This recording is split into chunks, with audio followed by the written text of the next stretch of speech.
Welcome back, everybody, to Santa Cruz's hometown station, AM 1220 KHTS. You're listening to the Gazette Radio Hour with Doug and John for everything you need to know to be in the know. It's the radio digest version of the Gazette, and we come to you every week at this time between 1 and 2 on Friday. And we have a special guest now, John. I'm still impressed you keep getting that tagline right, Doug. Yeah. Is this your New Year's resolution to get that It only took 4 tagline? months. We're throwing special around pretty loosely, I guess. Today. Oh. Okay. I'll take it. We have with us none other than the infamous news director of KHTS, Mr. Perry Smith. Welcome. Infamous. I like that. Thanks. My liege. John. How we doing? Perry also contributes to the Gazette on occasion, and we really appreciate that. It adds to the quality of our newspaper, and we're glad to have him here today on the Go Gazette on, Radio you Hour. flatterer. Done flattering. I don't think we can go on too much Now it's further. back to on the this. grilling. Yeah. Okay, so we kind of brought you in here for the typical year-end review, 2013. What a great year. Hooray for us. Timely. Timely, yes, it is. Well, it's a little late. It would have been yesterday. Would have been really good, but Okay. you know, we kind of wing it. I know what you're going to say as the biggest story in 2013, and it aggravates the bejeebies out of me. Yeah. So go ahead, tell me what was the biggest Well, news and, story in we took 2013? a lot of flack in the media about the whole Paul Walker coverage and where we're emphasizing it as far as, but that's just kind of how it's done, and people could not get enough Paul Walker I saw a commercial. news coverage even when we were inundating. Google did a commercial. Goodbyes of 2013. It was Nelson Mandela and who's the other guy? The big guy that died. And James Avery, Fresh Prince of Bel-Air. No. But it's Nelson Mandela and then Paul Walker. I'm Okay. like, really?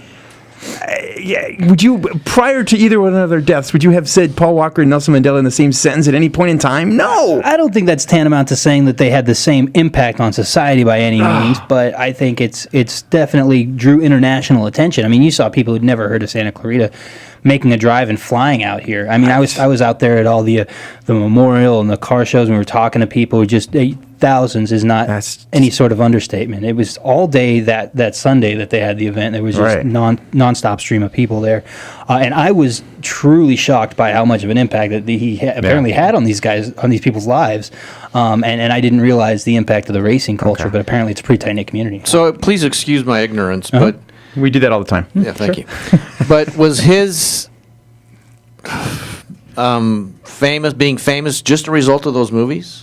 Is that all he was known for? He has, I mean, a fairly decent body of work, but nothing outside of Fast and the Furious that you maybe off the top of your head. I mean, I think she was in She's All That and Varsity Blues, and he had some other stuff, but I'm not Mr. IMDb by any chance. But yeah, I mean, that's where I knew him from, and that's where everybody was identifying him from. When you read the news reports, you know, it's Fast and the Furious star Paul Walker. So apparently, Doug's not a fan. All right, so let's throw out that one because although.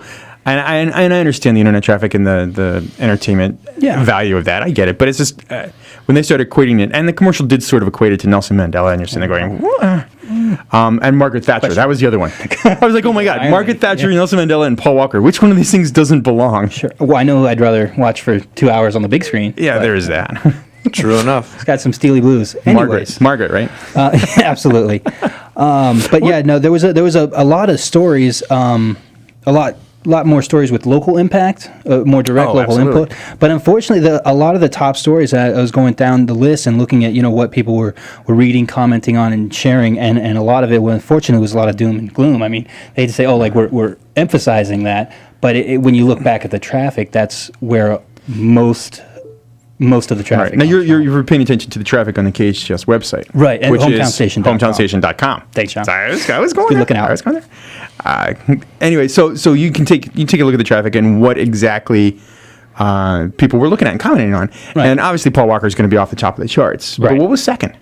Sarah Allred. There was a girl who left a New Year's party, got into a crash off of Little Big Tahunga Canyon Road, like mile marker 798, that area, and everybody was looking for her for 7 or 8 days, I believe, back in January, but it was almost a year ago right now, because obviously it was right after a New Year's party. She left, no one heard from her, there was search parties, community really galvanized, looking for her, and then a search party, I guess, saw the car off the side of the road, and they called a helicopter around there, and they identified the body, so that drew a lot of interest, obviously. And then there was another crash that killed 2 people.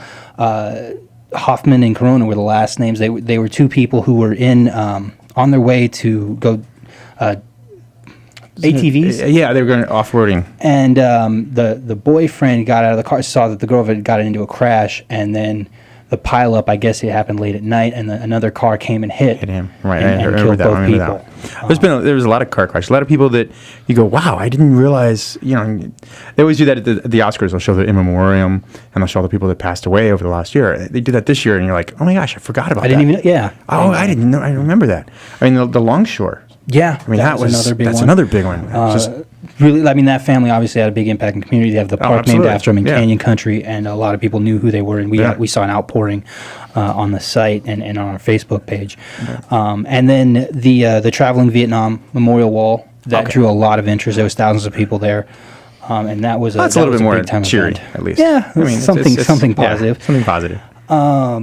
Let's see some of the other stuff going on. Bryce Laspisa, again, is the search for the teen. Nobody knows where he is yet. He hasn't showed up. Oh, that's right. The teen that's been missing for, geez, a long time now. Yeah, that's the one where they found his vehicle turned on its side in a ravine right near the lake, Exactly. and he was nowhere to be seen. And he still hasn't surfaced. There's been reports, there's been sightings that he might be in Oregon, but he hasn't contacted his family, and he's just kind of... the sheriff's department kind of considers him now, at this point, an adult, because he was 19 years old, even though he's technically a teen. Right. He's an adult who's disappeared, willfully missing is what they say. Willfully missing. So, Oh, man. That's got to be horrible for the family. Yeah. That's not... Talk about non-closure. Right. So, aside from the gloom and doom...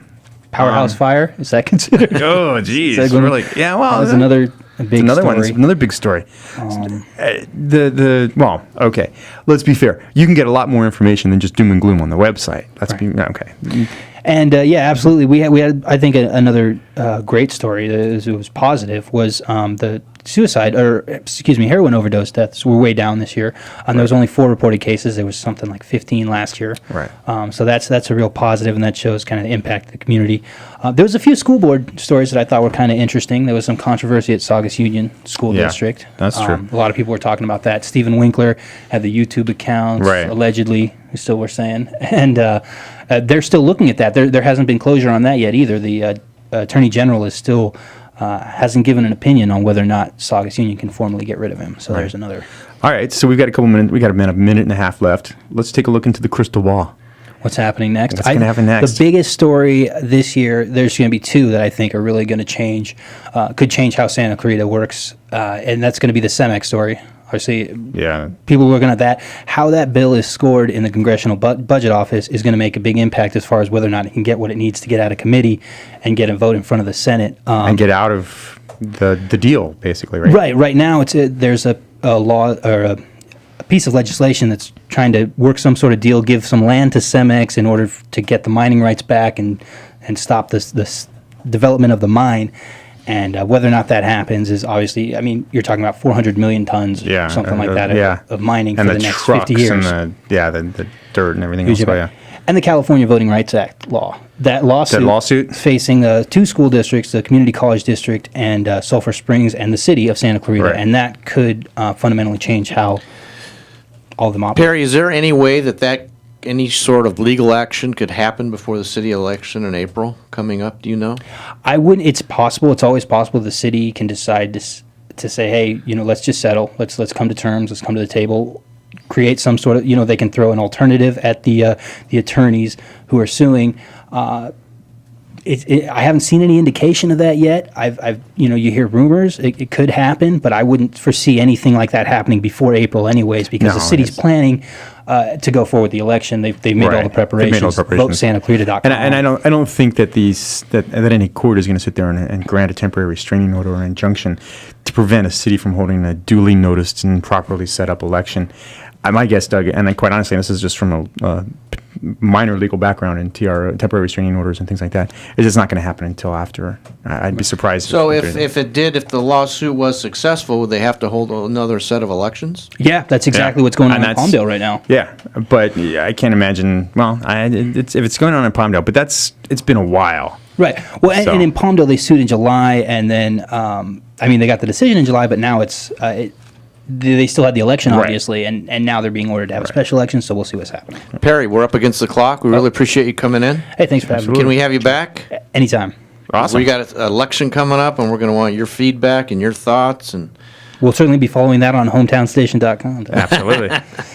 All right, Perry. It's Perry I was going to Smith, ask you, what's the news website director again? I'm all over it. All right, thanks, Perry. You're listening to Gazette Thanks for Radio having Hour me. with Doug and John on AM 1220 KHTS, Santa Cruz's hometown station. We'll be right back with sports.